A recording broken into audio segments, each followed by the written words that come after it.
Good afternoon, everybody, or morning or evening or whatever other time of day you're watching this. So, as you probably saw on the title already, I've got a bunch of thoughts about Apple's new M1 chip and their computers that they're releasing with it. But first I gotta get a book out of the library before the library closes in like 15 minutes. And I gotta get some beard oil. Yeah. Then I'll get right into talking about the M1.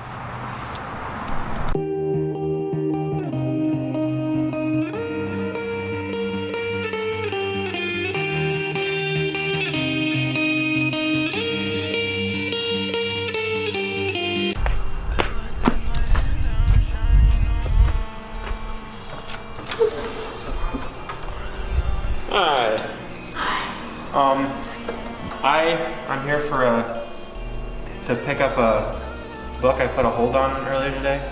Okay, what's your name? Ben Havens. Havens? Havens, Havens. Well, for the second week in a row, I haven't been able to get that book out. If you ask me, their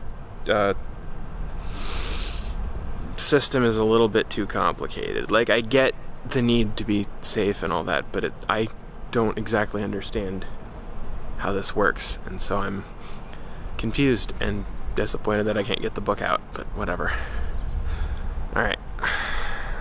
Next stop, Walgreens. Wow, the lighting is not great right now where I am, but anyway, oh, wrong hand. I was gonna shoot some of this next segment at the park, but I went over there and there was a gate on the driveway and it said park closed until further notice. So I'm over here at this pavilion near a baseball field, one of our Little League fields. Playground closed until further notice. Wonder what's going on. Probably the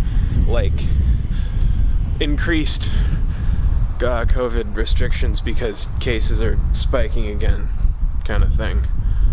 Let's see, can I record here? Is it too dark?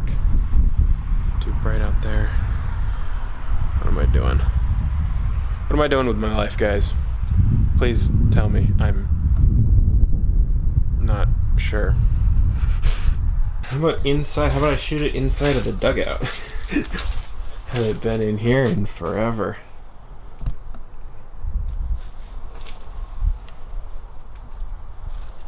Nah. It's not a good place to shoot. Not sure what is, though. I got a couple places. But again, I need to get a studio. Not that I have money to rent out office space to turn into a studio. But if I did, that'd be great. Because wandering around town trying to find somewhere to sit down and talk at the camera for a few minutes is getting ridiculous. And it's worse when parks are closed or areas that I normally would be vlogging in have too high traffic, you know. Alright, well, since I can't really find anywhere else to shoot, I guess I'm going to shoot this video here. The Riverwalk Plaza by our Tops and what used to be Kmart. It's a nice place though, nice next to the river. You can hang out. But anyway, so the Apple M1 chip. I've got some thoughts. So for those of you who don't quite know what I'm talking about, the Apple M1 chip is the first CPU, well, it's more than just a CPU, but remember how a couple months ago I made a video about how Apple was going to start making computers with their own CPUs that they built based on a new CPU architecture called ARM. Well, if you didn't see that video, I'll leave a link up here, but basically, yeah, Apple's is starting to build their own CPUs. And just, I think it was Tuesday of this past week when you're watching this, Apple announced 3 new computers with their Apple, what they're calling the Apple Silicon M1. Now, the M1 is not just a CPU. The M1 is what's called an SoC, or System on a Chip. It's a thing we have a lot in smartphones, where it's the CPU, your processor, your GPU, so graphics processing, and your RAM, your memory, all on the same chip, all on the same piece of silicon. And so the Apple M1 is, as far as everyone knows, it's based on the same base design as their A14 Bionic that they're using in the new iPads and the iPhone 12 and stuff. But it's, it's more powerful than that because it's designed for computers instead of mobile devices. So this is where it gets interesting. So they have 3 new computers, all with the same M1 SoC. So they have a $700 Mac Mini, a $1,000 MacBook Air, and a $1,300 MacBook Pro. 3 different price points, 3 different computers, same SoC, which has your CPU, your GPU, and your RAM. So there's not a lot of internal components to differentiate between them. It's most of the differences between the 3 computers come down to shape, size, how much cooling they have for the internal components, and battery life, at least in the case of the MacBook Pro and the MacBook Air. And so I think that the M1 makes a whole lot of sense for the Mac Mini and the MacBook Air, right? For this first generation new thing, basically an upgraded iPad processor, it makes perfect sense for a small, cheap for Apple desktop computer and a small, light laptop, right? People aren't expecting huge amounts of performance out of either of those things, and whatever amazing performance Apple can squeeze out of their custom designed system on a chip will be great. People will love it. Just wait for the wind to die down and a car to pass there. But I'm not so sure about it in the 13-inch MacBook Pro, right? I'm just not I don't think that it has enough performance for a MacBook Pro. And I mean, Apple's kind of slowly killing the 13-inch MacBook Pro anyway, and it kind of makes me sad, but they kind of established last year about this time when they released the 16-inch MacBook Pro. That was the new Pro MacBook Pro, right? That was the one that fixed all the cooling issues and all the component issues. But yeah, now they're releasing a 13-inch MacBook Pro with the same specs as a MacBook Air and a MacBook Mini, except better battery life and better cooling.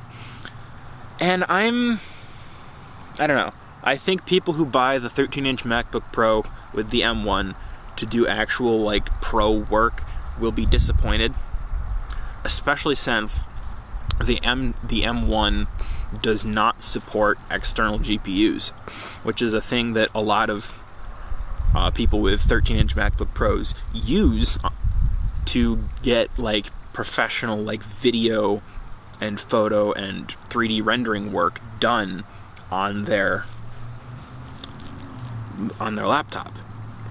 So I think that putting the first generation of Apple Silicon system on a chip in a MacBook Pro was a bad move. I think that they should have waited for next generation, should have waited until they make an M1 Pro or an M2 Pro, whatever they're going to call it, an upgraded next generation professional grade system on a chip. Once they get one of those and put that in a MacBook Pro, then I'm going to be interested in maybe buying one. I mean, I'm going I'm probably going to stick it out for another year or two with my 2014 13-inch MacBook Pro. But when I'm upgrading, when it comes time for me to upgrade, I'm gonna seriously, if there's something like a 16-inch MacBook Pro with a pro level Apple Silicon SoC, I'm going to seriously consider in a few years. Not right now. I think it's early. It's too early to use. It's too early in its life for actual professional work. I think it'll be a great processor for the kind of people who would use a MacBook Air or a Mac Mini, right? It's great for cheaper, lower performance stuff. It's great if you just need to use like web browsing and basic like word processing.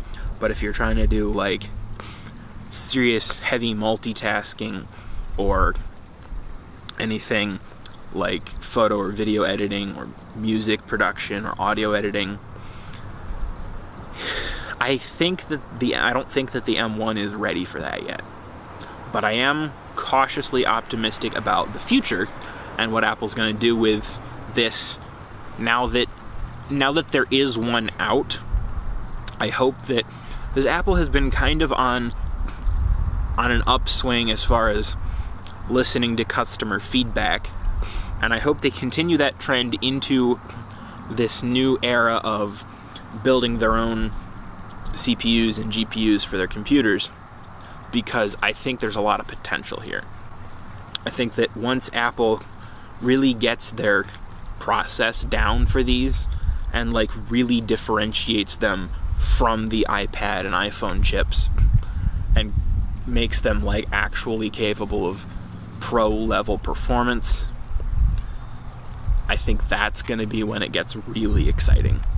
So yeah, those are my long rambling kind of thoughts. Sorry if most of this didn't make any sense to you. Yeah, I'm excited. I probably said that already, but we'll have to see where it goes. Yeah. Alright guys, I'm going to end it here. If you have any thoughts about the Apple M1 chip, be sure to leave them in the comments. We can talk about it. Remember to like this video, subscribe if you haven't already, and turn on the notification bell to be notified when I post new videos. Yeah, that does it for this episode. See you guys next time.